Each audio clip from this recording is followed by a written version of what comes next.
Sir சமீபத்தில் நடந்த ஒரு ப்ரெஸ் மீட்டில் வைரமுத்து அவர்களிடம் கேள்வி கேட்கப்பட்டிருக்கு. அங்கே அவரே வந்து ஓப்பனாக சொல்லியிருக்காருன்னு வச்சுக்கலாம்.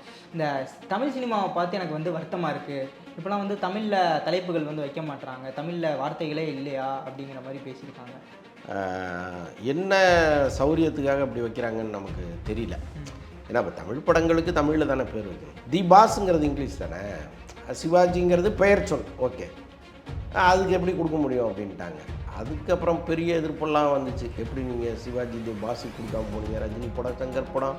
நம்ம பார்த்தோம்னாலும் இந்த ஆங்கில பெயர்கள் வச்ச படங்கள் பார்த்தோம்னாலும் பெரிய பெரிய ஹீரோக்களோட படங்களாக இருக்குது. விஜய் மாதிரி ஒரு நடிகராக இருக்கார், அவர் லியோ கோட்டுன்னு வைக்கும்போது அவர் தானே இப்போ நாளைய தமிழகம் நான் தான் அவர் சொல்லிகிட்டு இருக்கு தெரிகிறாரு.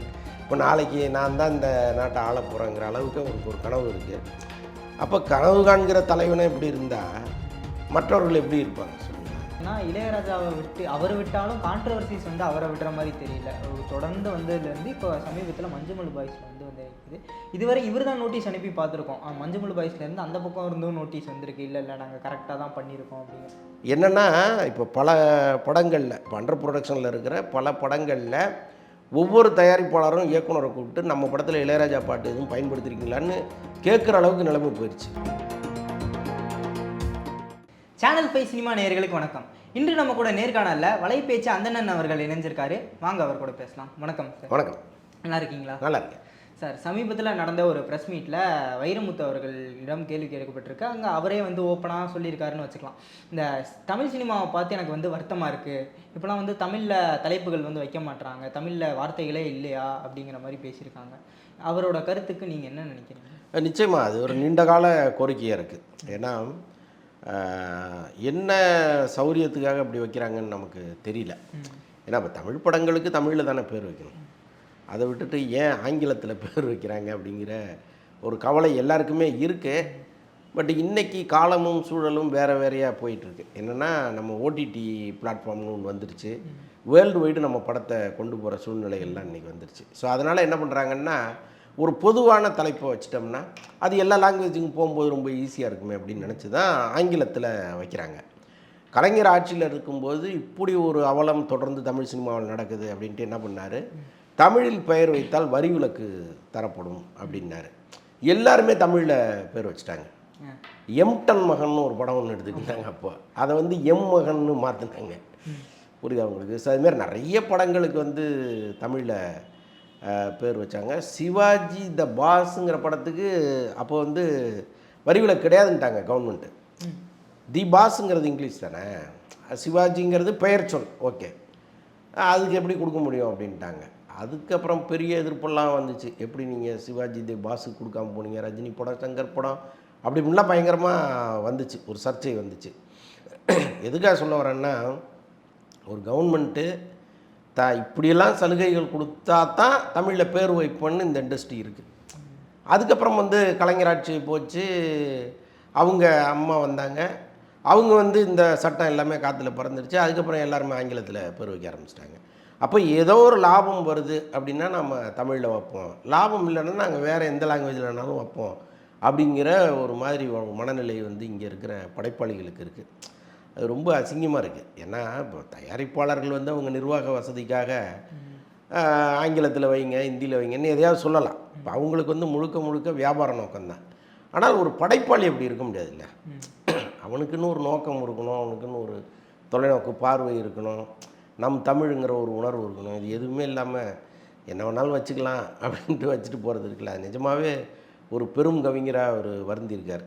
அவர் இடத்துல யாராக இருந்தாலும் அதுதான் செய்வாங்க. பட் இதையெல்லாம் தாண்டி இன்றைக்கி சினிமா வந்து வேற ஒரு இடத்துல இருக்குது, வேற ஒரு ரசனையில் இருக்குது. ரசனையே மாறி குட்டிச்சோராக போயிருக்கு. இந்த சூழலில் எல்லாமே அப்படி தானே போகும். அதை என்ன பண்ண முடியும்? எல்லாமே மோசமாக இருக்குங்கும்போது தலைப்பை மட்டும் நம்ம வருத்தப்பட்டு ஒன்றும் பண்ண முடியும், ஒன்றுமே பண்ண முடியாது. அவர் வந்து சார் இப்போது தமிழில் பேர் வைக்கலேங்கிறத தாண்டி ஒவ்வொரு வார்த்தையில் வைக்கிறீங்க. அது எப்படி பழைய காலத்தில் படங்கள்லாம் வந்துட்டு கதையோட கருத்து வந்து அந்த தலைப்பிலே வந்து சொல்கிற மாதிரி இருக்கும். இப்போது ஒவ்வொரு வார்த்தையிலே சிம்பிளாக முடிச்சுட்டு போயிடுறீங்க அப்படிங்கிற மாதிரி. நம்ம பார்த்தோம்னாலும் இந்த ஆங்கில பெயர்கள் வச்ச படங்கள் பார்த்தோம்னாலும் பெரிய பெரிய ஹீரோக்களோட படங்களாக இருக்குது. அவங்களாவது சொல்லலாமே இந்த மாதிரி தமிழில் வைக்கலாம் அப்படிங்கிற மாதிரி. அவங்களும் இல்லை கதைக்கு அது தேவைப்படுதுன்னு நினைக்கிறீங்களா? இல்லை, அந்த உணர்வு அடிப்படையில் வரணும். இப்போ விஜய் மாதிரி ஒரு நடிகராக இருக்கார், அவர் லியோ கோட்டுன்னு வைக்கும்போது அவர் தானே இப்போ நாளைய தமிழகம் நான் தான் அவர் சொல்லிட்டு தெரிகிறாரு. இப்போ நாளைக்கு நான் தான் இந்த நாட்டை ஆள போகிறேங்கிற அளவுக்கு அவருக்கு ஒரு கனவு இருக்குது. அப்போ கனவு காண்கிற தலைவனே இப்படி இருந்தால் மற்றவர்கள் எப்படி இருப்பாங்க சொல்லுங்களேன். ஓரளவுக்கு அஜித் பரவாயில்லைங்கிறேன்னா, வலிமைன்னு டைட்டில் வச்சார், வீரம்னு வச்சார், கொஞ்சம் அவர் பரவாயில்லைங்கிறேன்னா. இப்போ அவரும் மாறிட்டார். இந்த டைட்டில் குட் பேட் இந்த ஆமாம், அவரும் இப்போ அப்படி போயிட்டாரேங்கிற வருத்தம் இருக்குது. பட்டு அவங்கள கேட்டால் அவங்க ஒரு காரணம் சொல்லுவாங்க. இன்னொன்று வந்து வைரமுத்து பேசும்பொழுது சில பழைய சம்பவங்கள்லாம் குறிப்பிடுறாரு. அந்த மாதிரி டைட்டில் வச்சா நல்லாயிருக்கும் அப்படிங்கிறாரு. இப்போ அவர் சொல்கிற மாதிரிலாம் தலைப்பு வச்சிங்கன்னா இன்றைக்கி ஒருத்தருமே தேட்டருக்கு வர மாட்டாங்க. ஸோ அப்படி இருக்குது சூழ்நிலை. அதாவது இவர்களுடைய எண்ணம் போக்கு எல்லாமே மாறி மாறி வந்துட்டு தான் இன்றைக்கி இந்த இடத்துல இருக்குது. இப்போ இவங்களை திடீர்னு போய் மங்கையர்க்கரசி மாரி ஒரு டைட்டில் வச்சு பாருங்கள் அப்படின்னா வரவே மாட்டாங்க உள்ள. அப்போது சினிமாங்கிறது ஒரு வியாபாரமாகவும் இருக்கிற சூழ்நிலையில் அவங்கவுங்க ஒரு நிர்வாக வசதி மற்ற வசதிகள்னு ஒரு கருத்தில் வச்சுக்கிட்டு இந்த மாதிரி வைக்கிறாங்க ஆங்கிலத்தில். அதுதான் இங்கே அங்கே போனால் அது சரியாக இருக்குது, இங்கே வந்தால் அது சரியாக இருக்குது, எங்கே என்ன சொல்கிறதுன்னு தெரியல. பட் முடிந்த அளவுக்கு தமிழ் பேர் வச்சா நல்லாயிருக்கும். ஒரேடியாக மங்கையர்க்கரசி மங்கையர் திலகம்லாம் வைக்க வேணாம். ஓரளவுக்கு உங்களால் சந்தர்ப்பம் கிடைக்கும் போதாவது வச்சுக்கலாம்ல. அதுதான். அதான் சார். இப்போ எனக்கு தனிப்பட்ட வகையில் ஒரு சந்தேகம் என்னன்னு பார்த்தீங்கன்னா, இப்போது தனுஷ் அவர்கள் அடுத்து இயக்கிக்கிட்டு இருக்க படம் வந்து நிலவுக்கு என்மேல் என்னடி கோவம் அந்த டைம். இப்போது சமீபத்தில் ஜியானோட 62வது படமும் வீர தீர சூரன் அப்படிங்கிற இந்த 2 படத்துக்கும் எனக்கு தெரிஞ்சு ஒரு நல்ல எக்ஸ்பெக்டேஷன்ஸ் வந்து இருக்குது. கண்டிப்பாக மக்கள் இடையில வியாபாரம் இருக்குன்னு நம்பப்படுது. தமிழில் டைட்டில் வைக்கிறதுனால இந்த இடத்துல வியாபாரம் எதுவும் அடிப்படலையா? அப்படி இருந்தும் இவங்கெல்லாம் வந்து யோசிக்கிறதுக்கான காரணம் என்னன்னு நீங்கள் நினைக்கிறீங்க? இல்லை, இப்போ இந்த படங்கள் வெற்றி படங்களாக மாறி நாளைக்கு ஓடிடி தளங்களில் இது ஒரு மிகப்பெரிய இடத்த பிடிக்கும் பொழுது இவங்களுக்கே ஒரு மாற்றம் வரும். ஏன் அந்த படத்தை தமிழில் தானே வச்சாங்க, அது நல்லா தானே ஓடிட்டுருக்கு, நாம் ஏன் அப்படி வைக்கணும் அப்படிங்கிற எண்ணம் வர்றதுக்கு வாய்ப்பு இருக்குது. அதற்கு அந்த படங்கள்லாம் ஓடணும், அவங்க ஈஸியாக பிஸ்னஸ் பண்ணணும். பட் 2 படத்துமே நீங்கள் பார்த்தீங்கன்னா தனுஷுக்கு ஒரு பெரிய ஓடிடி மார்க்கெட் இருக்குது, இந்த பக்கம் விக்ரமுக்கு இருக்குது. ஸோ அதனால் சாத்தியப்படுத்துவதற்கு வாய்ப்புகள் இருக்குது. பட் வாதம்னு போனால் நம்ம இதெல்லாம் முன் வச்சு பேசலாம். ஆனால் வாதத்தை தாண்டிய ஒரு சுய உணர்வு அது இருக்கும். வாதத்துக்காக நான் ஒன்று செய்கிறேன் அப்படின்னு செய்யாமல் உணர்வுபூர்வமாகவே அதை செய்யணும். காலம் மாறி போச்சு அப்படின்னு திரும்ப நம்ம சொல்லிகிட்டு இருந்தால் கூட ஓரளவுக்காவது, இப்போ இவங்க 2 பேரை நீங்கள் குறிப்பிட்டு சொல்கிறீங்கல்ல, அந்த மாதிரி ஓரளவுக்கு கொஞ்சம் பேர் அப்படியே பேலன்ஸ் பண்ணி போயிட்டு இருந்தால் கூட போதுங்கிறேன் நான். அதிகபட்சம் இந்த படம் போகிறனால தான் இப்போ பிரச்சனையாக இருக்குது. ஆமாம். Okay sir. இப்போ அந்த ப்ரெஸ் மீட் முடிஞ்சு அவர் வெளியே வந்ததுக்கப்புறம் சில கேள்விகள்லாம் கேட்கப்பட்டிருக்கு. உங்களுக்கே தெரியும், இளையராஜாவை பற்றி கேட்ட கேள்வி எதுக்குமே வந்துட்டு அவர் பதில் சொல்கிறதுக்கு கூட தயாராக இல்லை. அடுத்து வரக்கூடிய காலங்களில் நீங்கள் இணைவீங்களா, அதுக்கு எதுவும் வாய்ப்பு இருக்கா அப்படின்னா இல்லை அந்த மாதிரி எதுவுமே நடக்க எல்லாமையும் நானே தனிப்பட்ட வகையில் நல்ல இசை தானே கொடுத்துக்கிட்டு இருக்கேன், நல்ல பாடல்கள் வருது இல்லை அப்படிங்கிற மாதிரி பேசினது மட்டும் இல்லாமல் நான் வந்து விமர்சனங்களை நான் விரும்புவேன் இல்லை அப்படிங்கிற மாதிரி சொல்லியிருக்காரு. இது அவரை குத்தி காட்டுற மாதிரி எதுவும் இருக்கா சார்? இல்லை, அவர் மட்டும் நான் விமர்சனங்களை விரும்புகிறாரு அப்படி கிடையாது. ஆனால் உள்ளபடியே வைரமுத்து பேசுனது வந்து மனதார நம்ம வரவேற்கணும். ஏன்னா இன்றைக்கி இளையராஜாவும் சரி வைரமுத்தும் சரி ஒரு மிகப்பெரிய சாதனையாளர்களாக மாறி மக்களுடைய மனங்கள்லாம் நிறைஞ்சிருக்காங்க. அவங்களுக்குன்னு ஒரு உயரம் இருக்குது, அவங்களுக்குன்னு ஒரு தகுதி இருக்குது. அவங்கள வேறொரு இடத்துல வச்சு இந்த தமிழ் சமூகம் பார்த்துக்கிட்டு இருக்கு. அப்போ நீங்கள் 2 பேரும் இறங்கி ஒரு தெரு சண்டை மாதிரி போடுறதுங்கிறது உங்களுக்கான மரியாதைக்குரிய விஷயம் இல்லை. ஸோ அதனால் வந்து வைரமுத்து எதுக்கு தேவையில்லாத ஒரு சர்ச்சையை நாம் கிளப்பணும் அல்லது அந்த சர்ச்சையில் போய் நம்ம மாட்டணும்னு நினச்சி தான் இதோட முற்றுப்புள்ளி வைங்கப்பா, என்ன கேட்காதீங்க அப்படிங்கிறாரு. ஆனால் மீடியாக்களுக்கு ஒரு தீனி தேவைப்படுது. ஏதாவது ஒன்று அவர் சொல்லிட்டாருன்னா அப்படியே இந்த பக்கம் போய் அவர் அப்படி சொல்கிறாரு அப்படின்னு அங்கே கேட்கலாங்கிற ஒரு தீனி வந்து அவங்களுக்கு தேவைப்படுது. எவ்வளோ ட்ரை பண்ணி பார்த்தாங்க, ஆனால் அதில் ஒரு உறுதி இறந்துட்டார். அதை நான் ரொம்ப வரவேற்கிறேன். அப்படி தான் இருக்கணும். இந்த பக்கம் இளையராஜாட்ட நீங்கள் போய் கேட்டால் கூட வேறு ஏதாவது கேள்வி இருந்தால் கேளுங்கப்பா, எதுக்கு அது திரும்ப கேட்குறீங்கன்னு அவர் சொன்னார்னா நிஜமாகவே ரொம்ப நல்லாயிருக்கும். ஆமாம், அவர் கூட சமீபத்தில் நீங்கள் பேசுகிறவங்க பேசிக்கிட்டே இருங்க, நான் ஒரு சிம்பனியே எழுதி முடிச்சிட்டேன். அவ்வளோதான். பெரிய மனிதர்களுக்கு அதுதான் அழகு. இவர் எவ்வளோ இலக்கியங்களை இப்போ அவுட் ஆஃப் சினிமா நிறைய எழுதிட்டு இருக்கார். கள்ளிக்காட்டு இதிகாசம் நிறைய, இப்போ சமீபத்தில் தமிழாற்றுப்படை, அதுமாதிரி நிறைய இலக்கியங்களை அவருக்கு தமிழுக்கு கொடுக்க ஆரம்பிச்சிட்டார். பாடல் சினிமா பாடலுங்கிறதெல்லாம் அவருடைய அறிவுக்கு அவருடைய கௌரவத்துக்கு கூட கொஞ்சம் இழுக்கு தான். கொஞ்சம் அவர் கீழே இறங்கி வந்து தான் அந்த வேலைகள்லாம் பார்த்துட்டு இருந்தார். அதை தாண்டி இலக்கியம் படைக்கிற பேரறிவு கொண்டவர் அவர். ஸோ அதனால் அவர் வந்து எதுக்கு இந்த மறுபடி இப்போ ஆல்மோஸ்ட் வந்து யாரோ வந்து எழுத ஆரம்பிச்சிட்டாங்க, என்னென்னவோ எழுத ஆரம்பிச்சிட்டாங்க. இன்றைக்கி திரைப்பட பாடல்களை எழுதுவதற்கு மிகச்சிறந்த கவிஞன் தேவை கிடையாது. நடிகர்களே நடிகர்களே இன்றைக்கி எழுத ஆரம்பிச்சிட்டாங்க. ஒரு பெரிய பாடலாசிரியர்கிட்ட நான் பேசிகிட்டு இருந்தேன். அப்போ அவர் சொன்னார், சார் மாற்றுத்திறனாளிகள்னு நம்ம இங்கே வந்து உடல் அதாவது உடல் ஊனமுற்றவர்களாக நம்ம சொல்கிறோம். ஆனால் உள்ளபடியே மாற்றுத்திறனாளிகள் வந்து நடிகர்கள் தாங்க சார் அப்படின்னாரு. என்னங்க அப்படின்னா, ஆமாம் அவங்களுக்கு நடிப்பு ஒரு பக்கம் இருக்குது, அப்படியே இன்னொரு திறனாக பாட்டையும் எழுதிட்டு இருக்காங்க, அதனால் அவங்க மாற்றுத்திறனாளிகள் தானே அப்படின்னாரு. அவர் மனசில் இருந்த வேதனையை என்னால் புரிஞ்சுக்க முடியுது. ஏன்னா இவங்க வந்து ஒரு ப்ரொஃபஷனலாக பாடல் எழுதிட்டு இருக்காங்க. இப்போ இவங்களுக்கு தொழில் இதுதான். இதை விட்டால் இவங்களுக்கு நடிக்க தெரியாது, டைரக்ஷன் பண்ண தெரியாது. என் தொழில் பாட்டு எழுதுறது. அப்போ என் தொழிலில் நீ ஏன் வந்து தலையிடுறங்கிற ஒரு எரிச்சல் இருக்குல்ல. இப்போ தனுஷ் வந்து இதுக்கு பாட்டு எழுதணும் அவசியம் இல்லையா? அதுக்குன்னு ஒருத்தர் இங்கே ப்ரொஃபஷனலாக இருக்கார்ல.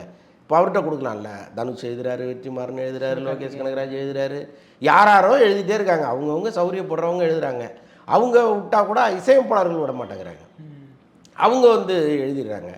ஸோ அப்போ அவங்கவுங்க தொழிலுக்குன்னு இங்கே ஒரு இடம் இருக்குது, அவங்களுக்குன்னு ஒரு ஆதாரம், வாழ்வாதாரம் இருக்குது. ஸோ அதெல்லாம் பறிக்கும் பொழுது தான் இந்த மாதிரி வார்த்தைகள்லாம் வருது. ஸோ அதனால் இன்றைக்கி எழுதுவதற்கு யார் வேணாலும் எழுதலாம்.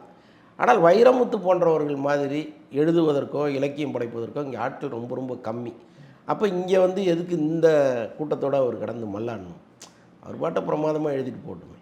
ஓகே சார், ஒரு பக்கம் வைரமுத்து வந்து எனக்கு முடிஞ்ச அளவுக்கு விமர்சனங்களே இந்த மாதிரி கான்ட்ரவர்சிஸே வேணாம், நான் வந்து அதுக்கு தள்ளியே நிற்கிறேன் அப்படிங்கிற மாதிரி சொல்லியிருக்காரு. இன்னொரு பக்கம் பார்த்தீங்கன்னா இளையராஜாவை விட்டு அவர் விட்டாலும் கான்ட்ரவர்சிஸ் வந்து அவரை விடுற மாதிரி தெரியல. தொடர்ந்து வந்ததுலேருந்து இப்போ சமீபத்தில் மஞ்சுமல் பாய்ஸில் வந்து நிற்குது. இதுவரை இவர் தான் நோட்டீஸ் அனுப்பி பார்த்துருக்கோம். மஞ்சுமல் பாய்ஸ்லேருந்து அந்த பக்கம் இருந்தும் நோட்டீஸ் வந்திருக்கு, இல்லை இல்லை நாங்கள் கரெக்டாக தான் பண்ணியிருக்கோம் அப்படிங்கிற மாதிரி. இதற்கு என்னதான் விடை? ஏன் வந்து அவர் இப்படி பண்ணுறாரு? இது வந்து ஒரு பெரிய குழப்பமாக இருக்குங்க. பிரச்சனை வந்து நீதிமன்றத்தில் இருக்குது. இப்போ அவங்க உடனடியாக அவசர வழக்காக கூட இதை எடுத்து ஒரு தீர்ப்பு சொல்லிட்டா ரொம்ப நல்லாயிருக்கும். ஏன்னா இங்கே பல தயாரிப்பாளர்கள் வந்து பேய் பிடிச்ச மாதிரி உட்காந்துருக்காங்க, என்ன பண்ணுறதுன்னு தெரியலேன்ட்டு. ஏன்னா ஒன்று நல்ல பாடல்களை போடுற அளவுக்கு இங்கே இசை திறமை உள்ளவர்கள் இல்லையோன்னு நினைக்கிறேன். ஏன்னா இவ்வளவு காலம் கழிச்சும் இங்கே இளையராஜா படத்துலேருந்து ஒரு பாட்டு எடுத்து தானே பயன்படுத்த வேண்டியதாக இருக்குது. அதற்கு இணையான ஒரு பாடலை இங்கே உருவாக்க முடியலன்னு தானே அர்த்தம். அது ஏன் இளையராஜா பாட்டை இவங்க பயன்படுத்தணும்? அப்போ அவ்வளவு தரமான ஒரு பாட்டை கொடுக்குற அளவுக்கு உங்களுக்கு அறிவில்லைன்னு தானே அர்த்தம். அப்போது இந்த மாதிரி பாடல்களை பயன்படுத்தும் போது ஒரு பிரச்சனை இல்லாத ஒரு சூழ்நிலை இங்கே நிலவணும்னா இப்போ நீதிமன்றத்தில் இருக்கிற அந்த வழக்குக்கு உடனடியாக ஒரு தீர்வு கிடைக்கணும். என்னென்னா இப்போ பல படங்களில் இப்போ அண்டர் ப்ரொடக்ஷனில் இருக்கிற பல படங்களில் ஒவ்வொரு தயாரிப்பாளரும் இயக்குனரை கூப்பிட்டு நம்ம படத்தில் இளையராஜா பாட்டு எதுவும் பயன்படுத்திருக்கீங்களான்னு கேட்குற அளவுக்கு நிலைமை போயிடுச்சு. சில படங்களில் பாடலை கட் பண்ணியிருக்காங்க, வேண்டாம் நமக்கு எதுக்கு இந்த பிரச்சனை அப்படின்னு. ஏன்னா மஞ்சுமோல் பாய்ஸுக்கு அவ்வளோ நோட்டீஸ் வருதான். ஒன்று இளையராஜா 1 கோடி ரூபா கேட்டு ஒரு நோட்டீஸ் அனுப்பிச்சிருக்காரு. இன்னொன்று அவங்க ஏற்கனவே 75 லட்ச ரூபா கொடுத்து இந்த பாடலோட உரிமையை பிரமிடுங்கிற ஒரு நிறுவனத்தினத்தையும் வாங்கி வச்சுருக்காங்க. அதனால தான் அவங்க தைரியமாக பயன்படுத்துகிறாங்க. இது இல்லாமல் இந்த படத்தை எஃப்எம்எஸ் வாங்கினவர், வெளிநாட்டு உரிமை வாங்கினவர், சார் இந்த பாடலுக்கான உரிமை எங்கிட்ட இருக்குது, நீங்கள் வந்து திடீர்னு உங்கள் படத்தில் பயன்படுத்தினீங்கன்னா அப்போது நான் எப்படி பார்த்துட்டு இருக்க முடியும், எனக்கு 1 கோடி ரூபா கொடுங்கன்னா அவர் ஒரு நோட்டீஸ் அனுப்புகிறார். அப்போது ஒரே ஒரு பாட்டுக்கு 3 பேர் உரிமை கொண்டாடினா அந்த தயாரிப்பாளர் என்ன வரும்? ஸோ அந்த மாதிரி சூழ்நிலையெல்லாம் இங்கே வந்துக்கிட்டு இருக்குது. ஸோ இப்படிப்பட்ட சூழ்நிலை தவிர்க்கப்படணும்னா முதல்ல நீதிமன்றம் வந்து ஒரு சரியான தீர்ப்பு கொடுக்கணும். அது எப்போ கொடுக்க போகிறாங்கன்னு தெரியல. ஆக்சுவலாக அந்த பாடலோட காப்பிரைட்ஸுங்கிறது சார் ப்ரொடியூசருக்கு அந்த எந்த படத்தில் வருதோ அதோட தயாரிப்பாளருக்கு தான் போகணும். அதை தாண்டி இது மியூசிக் ஸ்டுடியோஸ்க்கு வந்து அந்த தயாரிப்பாளர்கள் வந்து கொடுக்கலாம் அப்படிங்கிற மாதிரி இருக்கும்போது இந்த 3 பேத்துக்கும் உண்டான இந்த சிக்கல் வந்து எந்த மாதிரி எப்படி நடந்திருக்கும் அப்படிங்கிற மாதிரி நினைக்கிறேன். இல்லை ஆக்சுவலாக இங்கே வந்து ராயல்ட்டி சட்டம் அப்படி இருக்குது. இந்திய காப்புரிமை சட்டம் என்ன சொல்லுதுன்னா இந்த பாடலுக்கான ராயல்ட்டி வந்து இசையமைப்பாளருக்கு தான் போய் சேரணும்னு சொல்லுது. அதன் அடிப்படையில் தான் இளையராஜா கேட்குறாரு. ஒருவேளை அந்த சட்டம் மாற்றப்பட்டு இது வந்து ஈக்குவலாக தயாரிப்பாளருக்கு கொடுக்கணும்,